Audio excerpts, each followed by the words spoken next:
Long boat coming home.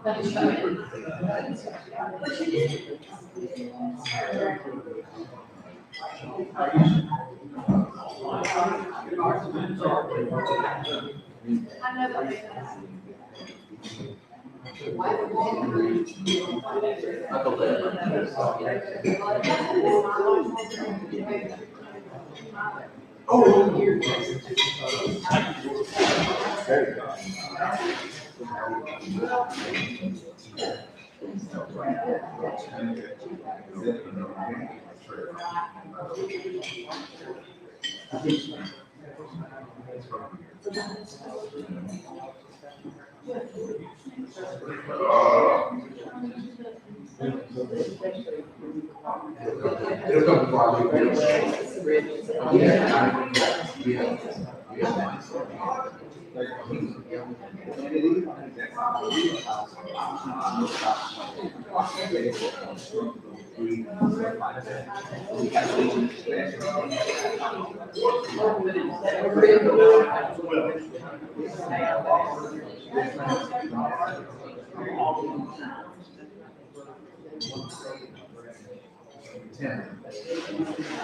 Yes.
She texted me this one, but she did work something.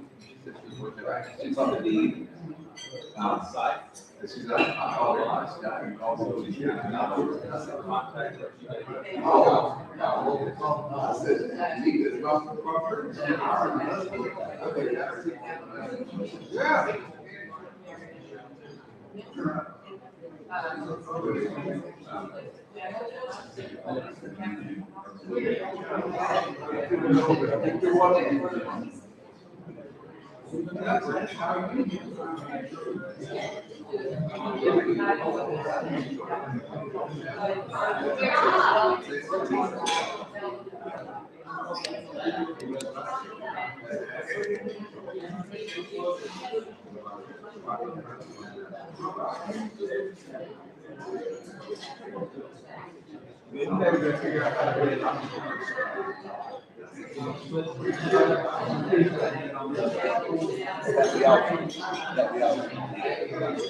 Yeah, on my way also. Ooh. Someday.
It's not very, you won't get somebody that.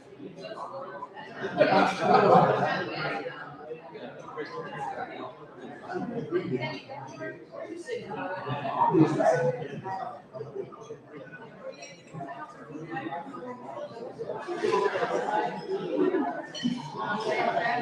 gotta pay off the dollar Jessica over 5 years after that.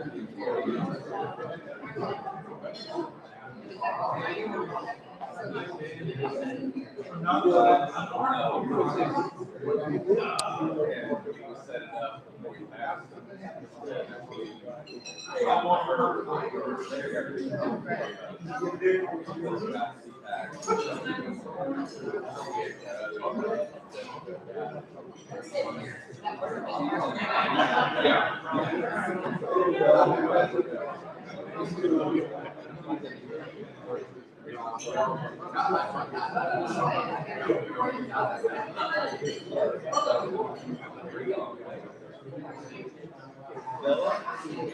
I got you.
They should be.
Welcome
to the Rotary Club of LaGrange today.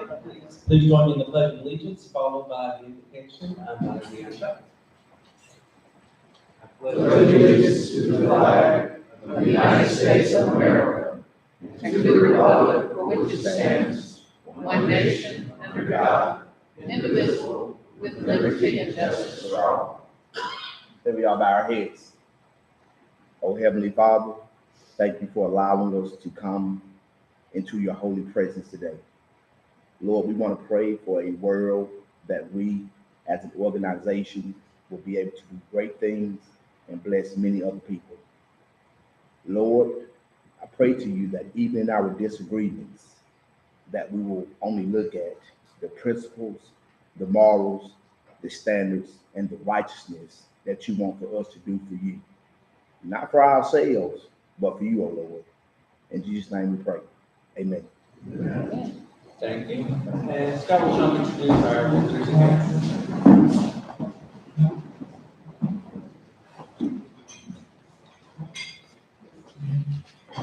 Welcome, everybody, on this beautiful Wednesday afternoon. Got a nice long list of guests today, so we welcome them. I'm going to read the names, and if you will, please stand and remain standing until I've called out all the names, and we'll welcome you here. From the group Communities and Schools, we have Fred Stanley, Nick Griffin, Trenton Cusick, I hope I'm saying that correctly. Sorry about that. And Stephanie Williams. And we have Josh Orlich, guest of John Harrell. And he is the new director of finance at Twin Cedars. We have Justin Bowen, back, guest of Ken Gordon. And Eric Marks, who is soon to be a member, we guest today. And George Henry is going to introduce another guest. I'm just so pleased to have as Human Legacy Shelton Askew, who is the Executive Director of Racial Trust Building and is the co-facilitator with Speaker with the Education Task Force. So there you go. Thank you all for being here.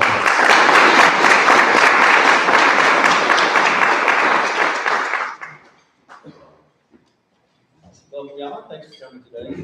Birthdays, Curtis Brown's was this past Saturday, the 22nd. Martha Allred is this Saturday, the 29th. She's over there. I'll say happy birthday. Club anniversaries, Larry Drack was 8 years last Saturday. Connie Hensler, 16 years yesterday. Tabitha, who you'll be hearing from today, is 1 year tomorrow. And Jimmy Gillebrew, 40 years tomorrow. 40 years?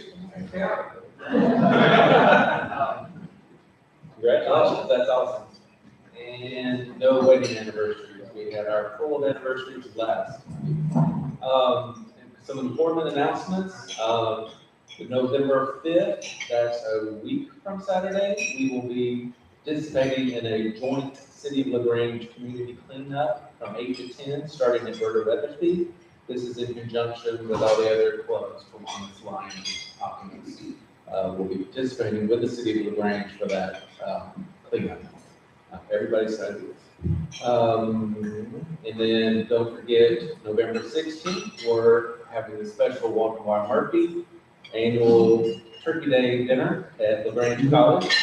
The Walter Y. Murphy is more important than the turkey, but you can't miss the turkey. We will need to get a head count for the college to have an idea of how many people are coming. Scott and Kelsey have already started that list, so if you haven't told them you're coming, be sure to get to them. We have another week or so to get that in, but just make sure you do, so that you're counted. They have food for you on the 16th. And then Connie is soon going to tell us about distributing books, so when she does that, you write that down and make sure you're participating.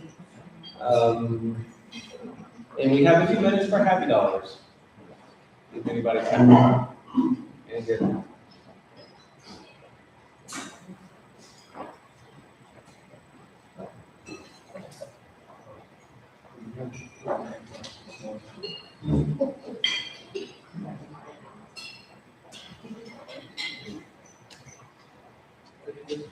Good afternoon. We have it's free, no charge. Each of you mark your calendars Saturday night, the Great October Organ Extravaganza. It's at 7 o'clock at First Baptist Church on the Square. And Anthony Criswell is the co-hosting coordinator. And it's going to be Ken Bailey and Robin Erickson and Amanda Harry and Andrew Harry and Eve McKibben and Don Pappenbrock and Randall Smith and Tommy Teeber. So please put it on your calendar.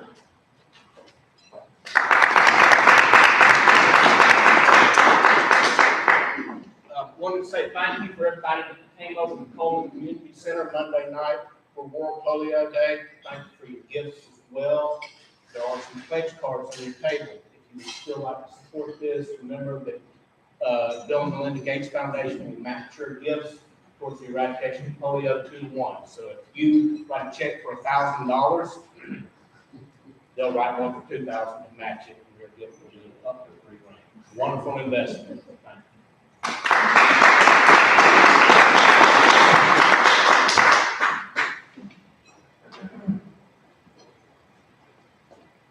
There you go. And this is a very special day because we are inducting a new member.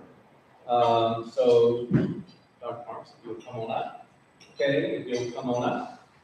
Dr. Eric Marks Sr. is a recently retired pastor of Greater Ebenezer Missionary Baptist Church of Salem, Alabama, as well as previous pastor and organizer of the No Greater Faith and Evergreen Baptist Church of Flint, Michigan. He's a former youth instructor for the Great Lakes District Youth Congress of Christian Education, as well as instructor in the Great Lakes District, and he served as president of the Great Lakes Baptist District Local Ministers of Flint, Michigan.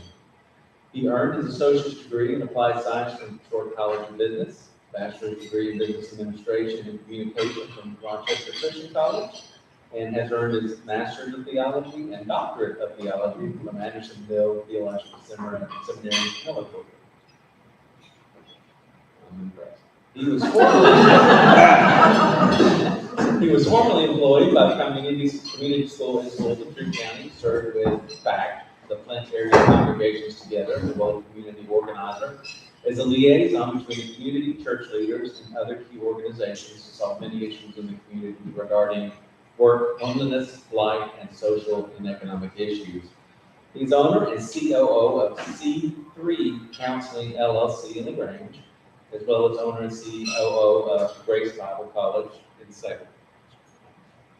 Dr. Mark served in the United States Army as a member of the HHS 319th Military Intelligence Unit, as well as a member of the famed 82nd Airborne Division of Fort Bragg in Fort Bragg, North Carolina. Reverend Marks is the husband of Mrs. Trina Marks. Is it Trina or Trina? Trina, of 32 years, and they have together 2 children, Eric Jr. and Nisha, and is a proud grandfather, of course, of a 12-year-old granddaughter named Tori. So again, welcome Dr. Aaron Marks, and we'll do the presentation.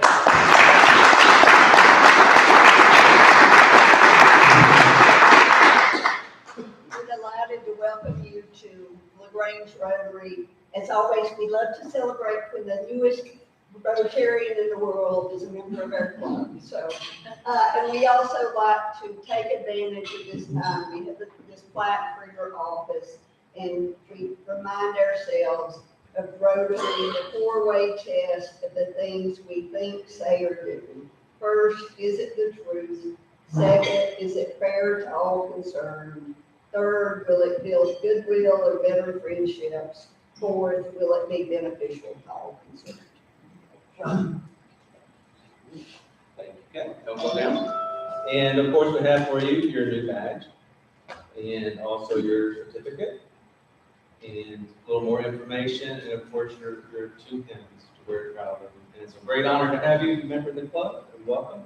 We took our time, I don't know why, but I guess you just got a lot of free meals out of it, so good. Thank you so much.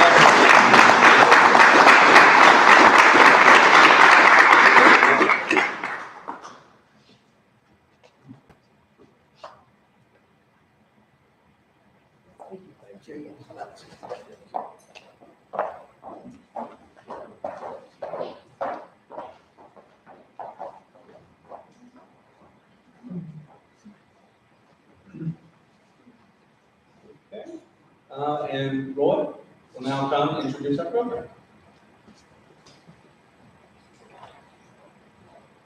You know, throughout my Rotary career, some of my most favorite programs have been vocational talks, where members of the club tell us about themselves and their work lives. And so when I was given the responsibility of trying to find speakers for this month, I immediately started thinking of who in the club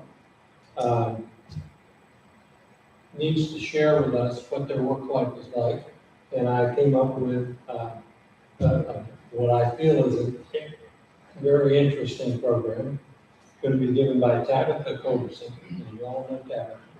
But she is the executive director of a very, very exciting program that helps children in the Troop County school system and throughout and in Muskogee County. Tabitha is a native of LaGrange. She graduated from LaGrange High School. She attended the University of Georgia for a while and then transferred to LaGrange College, where she finished up with a bachelor's in business administration and management and economics. She also then went on to Troy University for a master's degree of public administration. After she started her work career, she first started with the state of Georgia, the Department of Labor, Vocational Rehabilitation, Disability Adjudication, and Behavioral Health in the Atlanta metro area, then decided to come back to where she grew up.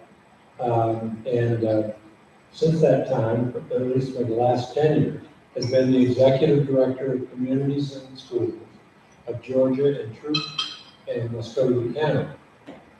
She said about herself, when I'm not working, I'm reading, writing, doing speaking engagements, helping to bring awareness and advocating in the fight against multiple sclerosis, serving with my sorority, Alpha Kappa Alpha, and spending time with my family. And that family consists of her husband, Shedrick Coverson, and 2 daughters, Taylor and Madison. Please welcome Tabitha Coverson.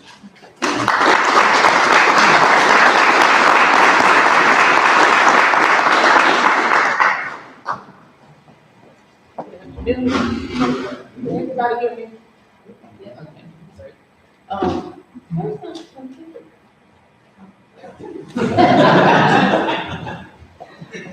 And like Dr. Newcomb said, I'm Dr. Coverson, Executive Director of Communities and Schools of Georgia and Truth, and now Muskogee County. I've covered Muskogee County for the last 3 years, since 2019. Anybody here know anything about communities and schools? Of course, right, the big team is one of our biggest champions, at the England legislature. So what we do, Communities and Schools is a national organization. We are the largest dropout prevention program. We're the 5th largest, youth serving organization in the country. And we are the most effective dropout prevention program that there is. Somebody spent a lot of money to do spent $14 million to do the research so that we can say that we are the most effective national network when it comes to dropout prevention. So can anybody in here, and they're probably be asking questions, I like to interact with you, I don't just stand here and talk to you all. But anybody can tell me what age kids decide to drop out of school? Who said that?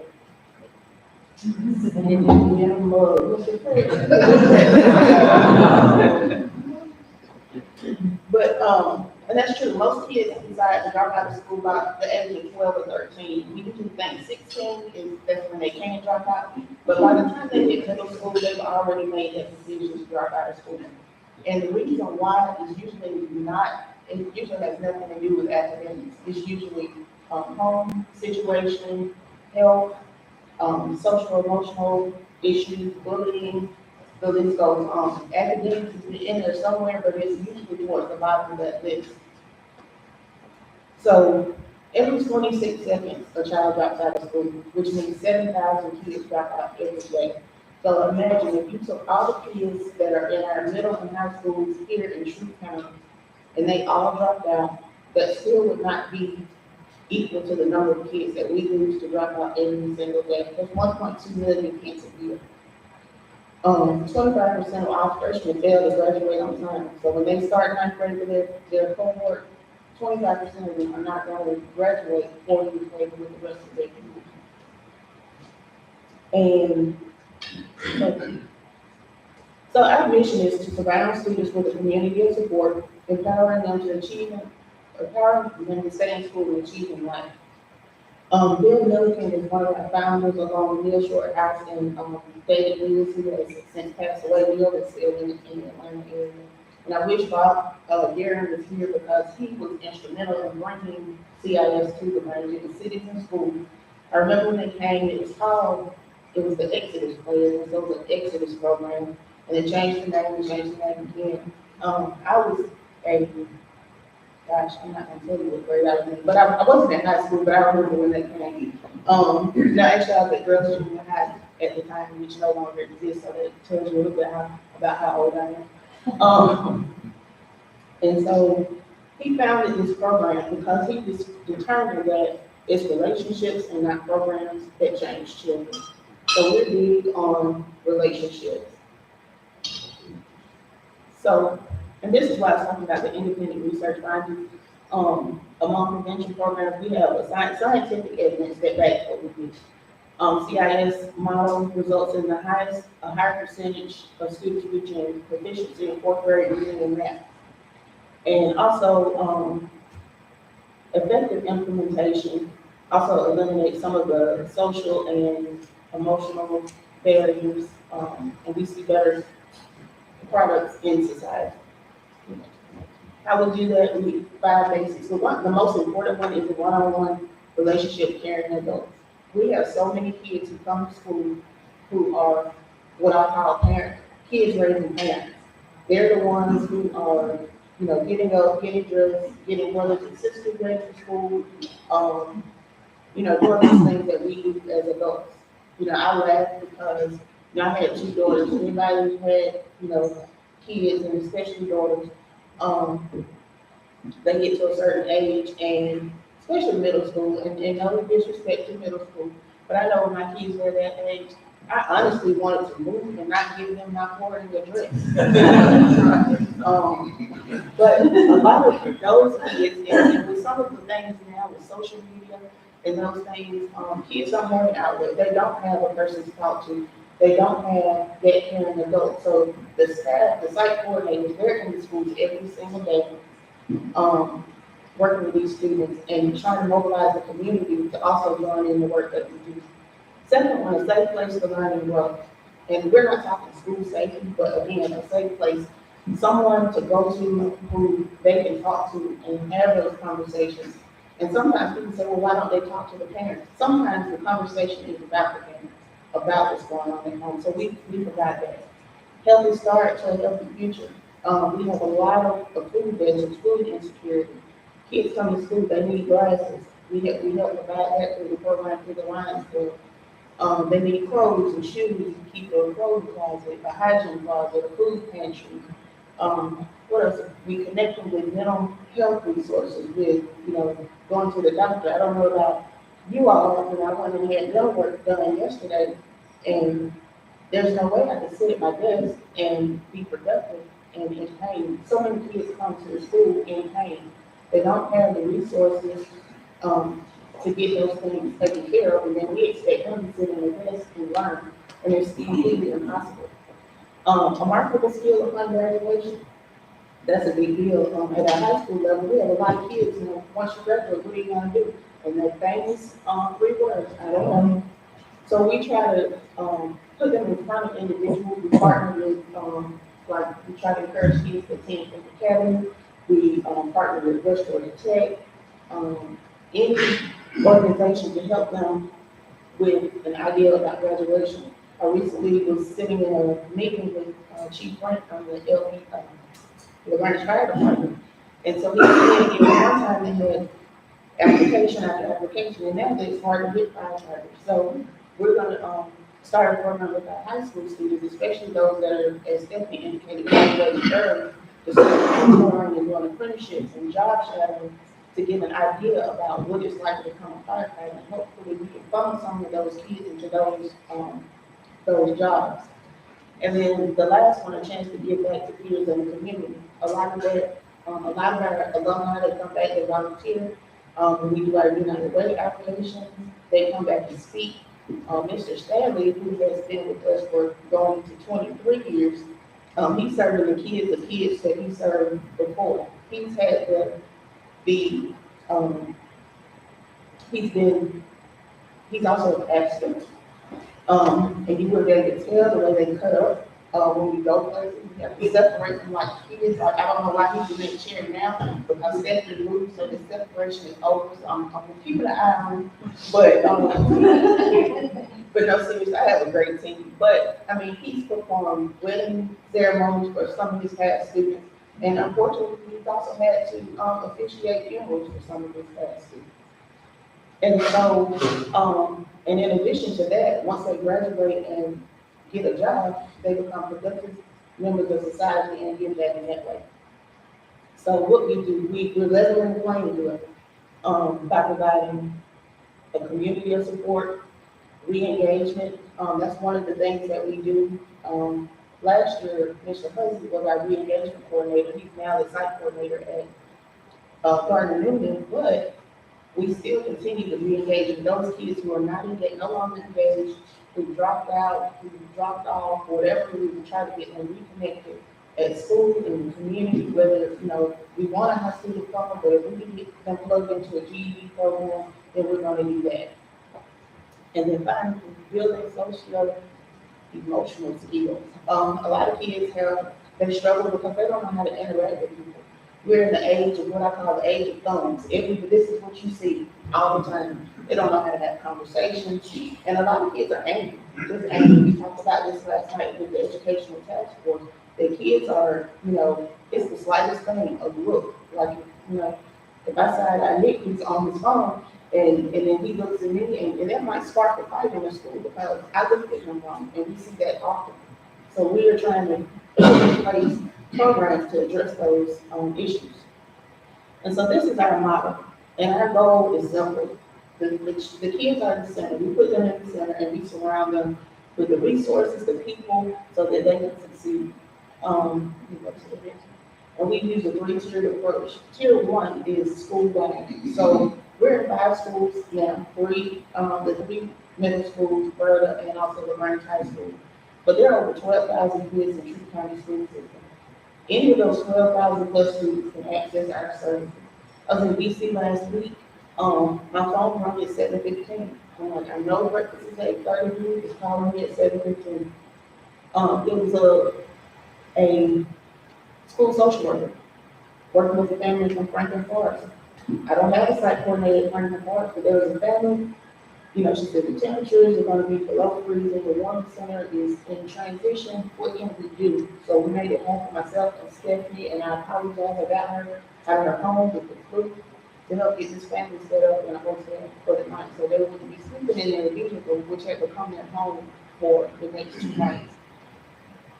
Tier 2 is targeted group support. So we work with groups of students who have, like a group of students who have the same issue. And so we have groups for those students. And one group that has been particularly successful is our prompts group. And I'm going to tell you what the acronym is, and I hate it, but the people who created it, this is what it's called, pain and frequency system. So it's for our students who have parents or a parent or someone close who is currently incarcerated. These students meet, they talk to each other, they interact, and part of that is that they write. They write and they write their feelings and their thoughts.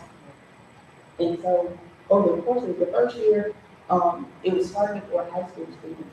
And I said, well, our middle school students struggle with this probably just as much, if not more. I said, can we do this in middle school? We became the first top site to have a program in the middle school in the U.S. This program is out of Los Angeles, but we partnered with the U.S. Attorney's Office to bring it here to Truth County. The first year, this is the anthology called Dream Catchers. We have 6 authors and illustrators from in the middle school from Truth County in this book. We continue the second year. This one, we have 16 published authors that stem from the POPS program. And both of these books are available on Amazon. Shameless plug, we don't get anything for it, but it's an interesting read. I think Mr. Askew was able to read some of I think you said you read some of the anthologies in the book. Just snippets, not from the book, but that reminds me to get it online. And then tier 3 is case management. And this is the heart of what the site coordinators do. Based on the school population, they should cover 10% of the school population. And so thanks to Stephanie's position at LaGrange High School with 1,300 kids, it raised their case management numbers to 130 kids. So they serve one-on-one individual, they do an individualized case plan for over 100 kids each year. So we case manage, this year, we're on target to case manage about over 500 kids, but we'll serve over 4,000 this year across the county. Our impact, so what we do works. These are our numbers from last school year. We had 80% of those case managed students to improve in academics, behavior, improve attendance.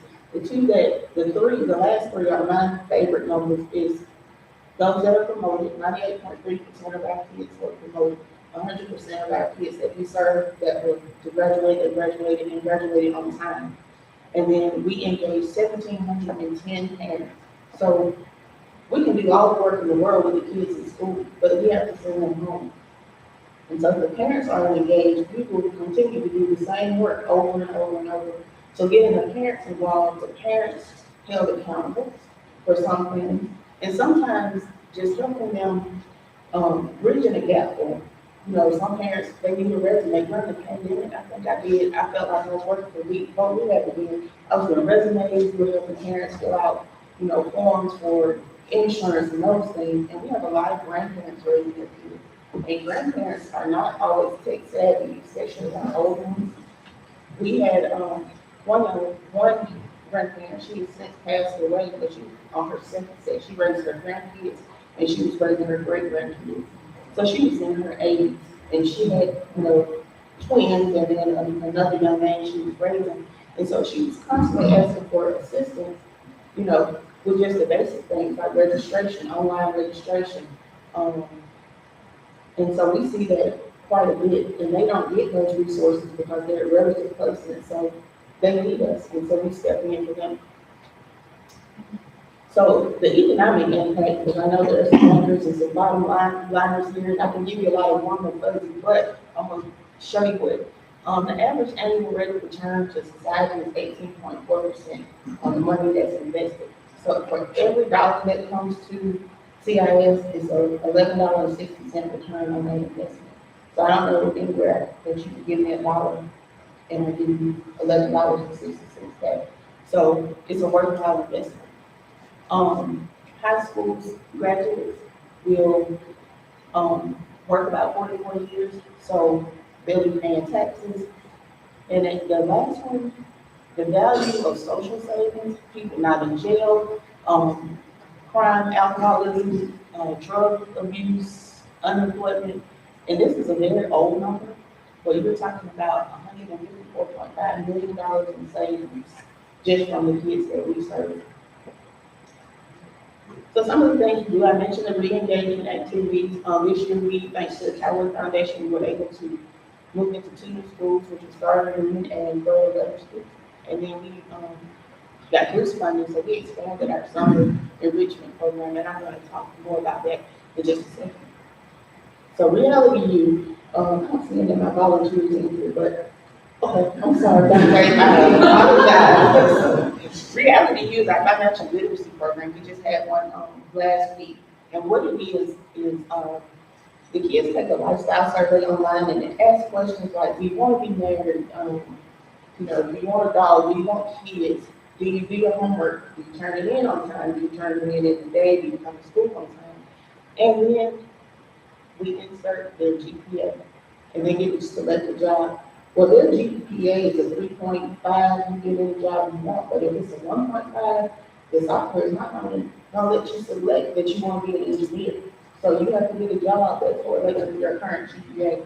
So for 75 minutes, these kids need to pretend that they're 26 and they go through 13 groups and they get houses and they get cars. I've never seen so many kids, you know, making $1,500 a month but want to go run and buy a Tesla the first minute. Or they go buy $1,000 home and you're like, you have nowhere to live right now. And as they get through the process, kids come back and, you know, my wife or husband or whoever is spending too money, is there a group for divorce?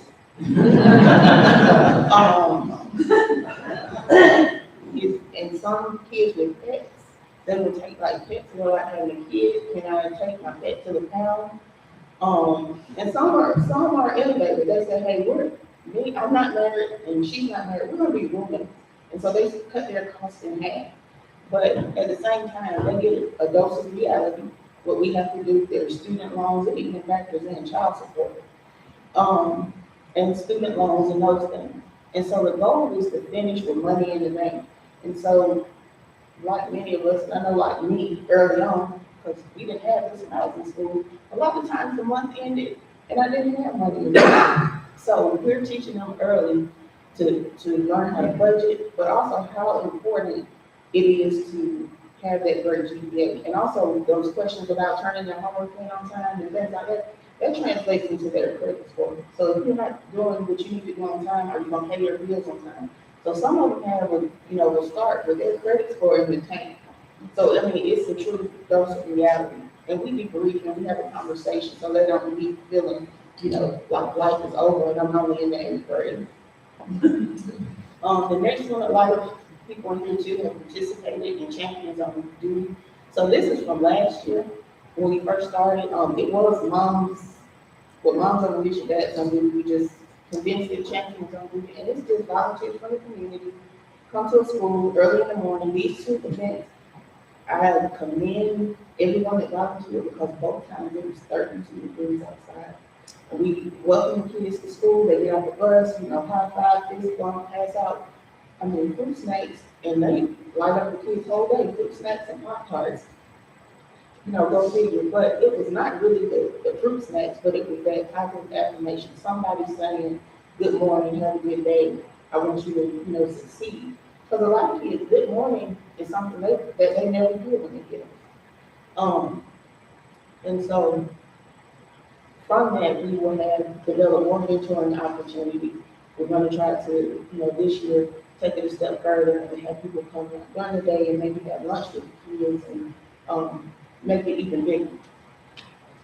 And so this is from a few snippets from our awards ceremony. Every year, each school has honors day and those things. A lot of our kids will never get honored at a traditional honors day. But when you have a student last year who missed 30 days of school, and this year they only missed 3. If you have a student who had 12 to 15 referrals the year before, and maybe the beginning of this year they started off rocking with 2, but they ended with just those 2, we celebrate that because those were their goals. And so to go from 10 to 2 or from 30 to 3 is an accomplishment, and we want to celebrate that. So we have a big awards banquet, and part of that, you see those kids, they did a book signing, so they signed some of those are the authors in the book, and they signed their books at this event. And these are what I call the best of the best, our parents of the year, volunteers of the year. The young lady holding the laptop, she's actually a freshman at Gordon College this year. Lee Threadfield, who works for the school system, is our advisory counselor, and our very own Lee Griffin is our site coordinator of the year. And so our summer enrichment program, that's a 4-week program. These are just some of the things that we do during the summer. Field trips, art, reading is very important, public speaking. We make them get up and speak in front of their peers. Financial literacy, fitness. We were at the Branch High this year, so we had access to the thread. So early morning, hot as, Georgia Peak, they're out there on the thread. The staff is out there too. Nobody, thank you. And positive action. And one of the good things is people from the community come in and speak to the kids. We had someone from the legal community, right there across Georgia. We actually had some kids to sign up for that. Entrepreneurship, they did self-portraits and vision boards and those things. So we keep them engaged. So it's not like a drop off and just hang out and play all day. They are actually being enriched. And so these are our summer field trips. It's a Fern Bank World Cup, college football game, Georgia State Capitol. They got to take a picture with the governor, zip line, and the World Star Development Center. So for our kids that come to our summer program, we have the stories with the you over the summer, and a lot of people say, we went to the beach and we traveled. Our kids get to say, I learned how to intubate a patient over the summer, thanks to going to the World Star Development Center in Atlanta. And these are just some pictures from summer camp, our donations from Kia and from Nava Action Studios, and these are some of our self-portraits, the kids with their vision boards, them with people from RAG. So, we stay busy all year trying to keep the kids engaged. So what can you do? First one is your time, mentor to your volunteer work, and your talents. If you're good at planning, creating, advocating those things in the community. We always need someone in the community, telling our story. Why is CIS so great? And then your treasurer, of course, you can donate, fundraise, sponsor events for us.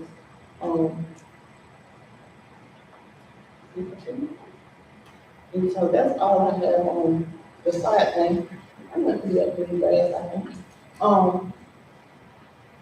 And so, in closing, each of you have, at your desk, you have a bunch of little trinkets and things like that. But there's this poem that was written, and I think Miss Sandy also knows this gentleman that wrote this poem, but I'm gonna read it to you. And it says, I woke myself up because we ain't got an alarm clock.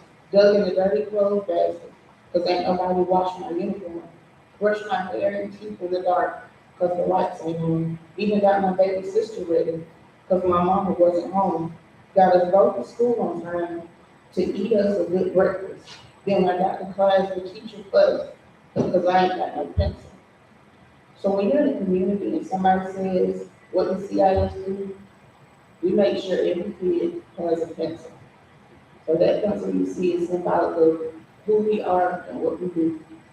We eliminate those barriers so our kids can come to school, sit in a chair, learn, and be productive members of society. And it goes far beyond that because we are in schools and beyond. So we rally around the parents too. Parents need clothes washed, and we have a room for the porters and detergent. So we have rooms for the clothes, deodorant, you name it. Because we don't want a single kid in Troup County to feel like they're not worthy, they can't be successful, and they can't sit in amongst their peers and be the best possible student and best possible member of society possible. So, any questions? What schools are you in Muskogee? Muskogee County, Baker Middle School, J.D. Davis, and Brewer Elementary, and Rothschild Leadership Academy.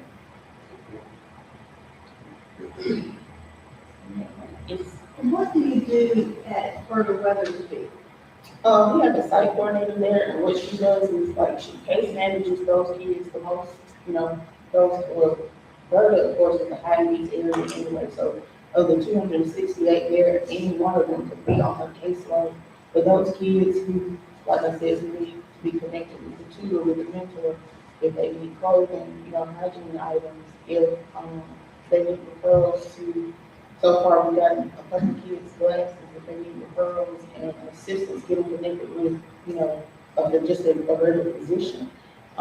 We just did a resource fair. We had 15 different resources so the parents could walk through and see what's available. Wraparound services is essentially what we do. So, we brought all those services in under one roof.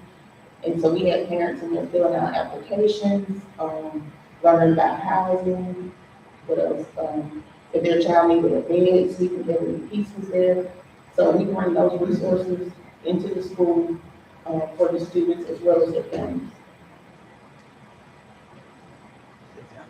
Could you speak on the gang culture in the school? I know I hear about like young men like 20, 21, 22, 23 years old in the gang culture. Are you seeing any of that in the school and stuff at this point? We have a little bit of site coordinators with, I don't, only time I get to interact with the kids is when I come to reality during the summer. When I do site visits, but I think we all three of us serve at middle school, each middle school. We all have a boys group, a girls group, and we also have a leadership group, as well as a group targeted for those that are in ISS or OSS with me as well. Also with that, we have our own separate groups kind of pull off of those that we also address those same behaviors. From students with multiple referrals or a lot of outside activities. We're highly involved in the community. We talk to our SROs, go to training. We just did training a few months back with the National Mental Health Alliance with a lot of the LPD and Troup County Sheriff's Office, officers and detectives. So we have a great relationship with our law enforcement here. So obviously we know how to navigate those routes and talk to those students. So that's really the big piece of ours.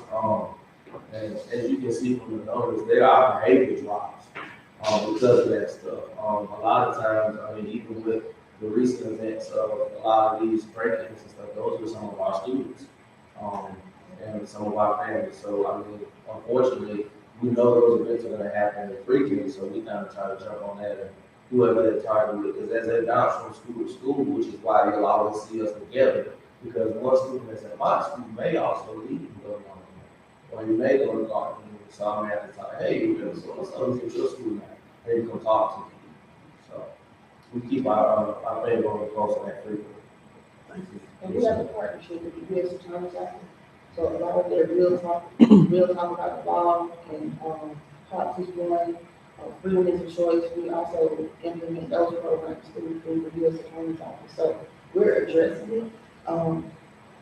Funny about the kids, when they come to school and they see their site coordinators, a lot of them will admit, yes, I'm in the game, but for you, I'll leave at the door while I'm in the building.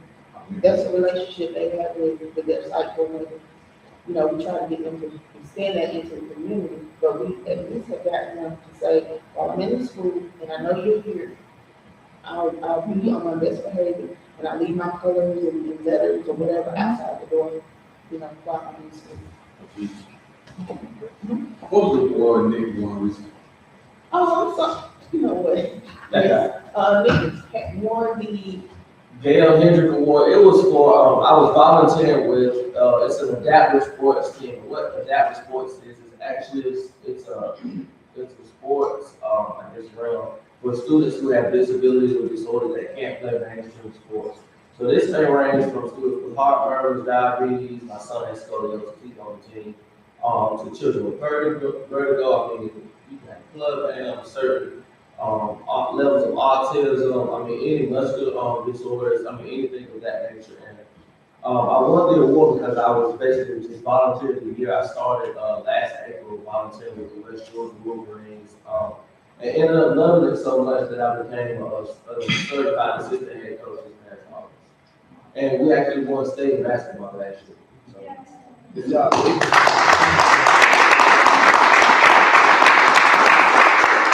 I just wanted to say that I appreciate this program. Carol Lewis, who happens to be from LaGrange, is in Georgia, is the head of communities in school in Georgia. And as a member of the legislature, I have referred a number of people to communities in schools. Everybody's always trying to come up with a program, and so many times I have pointed them to communities in schools who has a model program to deal with a lot of these issues that we're talking about. They do a tremendous job. And I can't speak more highly of an organization and the people that are in it. I went through Leadership Truth with Carol back in, I guess it was in '97, and she's been a friend since then, and we have interacted many times. But this is a really good organization that helps those kids that need help the most. So I can't say enough good about what they do.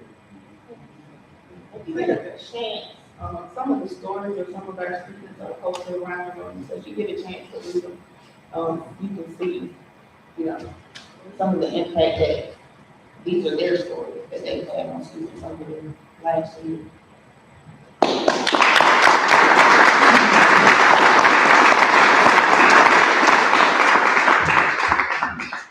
Thank you so much, and thanks to all our program committee for bringing us such wonderful programs. In honor of your speaking today, Tabitha, we'll be making a donation in your honor to Polio Plus, which is Rotary's initiative to eradicate polio worldwide. And of course, you can contribute to the polio fund today with a check to the LaGrange Rotary Foundation, LaGrange Rotary Club Foundation. Just a reminder of what's coming up. We've got next week, Derek Woodham from the Georgia Tech Enterprise Innovation Institute. The next week is Coleman Foss. The next week, November 16th is Turkey Day at LaGrange College. I think we'll be doing a Walter Y. Murphy thing too, but Turkey Day. We are off for Thanksgiving on November 23rd. And then the last program in November on the 30th will be Curtis Brown bringing us a program on blockchain finance. So don't forget about the polio contribution. Don't forget clean up at Roberta Weathersby on the 5th. And be sure and welcome our newest member, Dr. Marks. We are adjourned.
Sorry, take it out.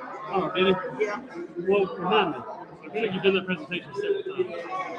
You said it was an 18.4% return society. And the Send it to example- me, I'll get it to him. No, Can you do that? yeah, I don't need it. And the example you used was what? If what? I did. You said if you had a dollar and that turns into, that'd be an 1,160% return. So here's what I'm going to say. If it's an 18.4% return, it's rounded to 20. But that's on what we If 100, 2.6 billion. yeah, forget dollars. I'm going to say if it's an,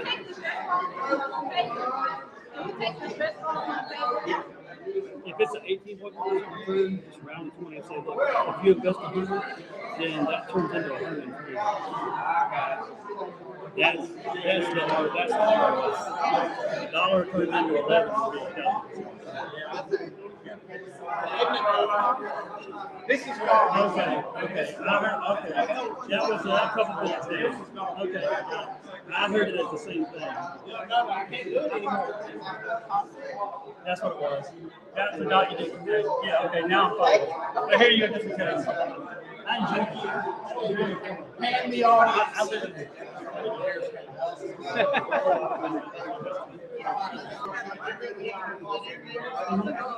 Good. Good. Good. That was very important. Thank you. Ready?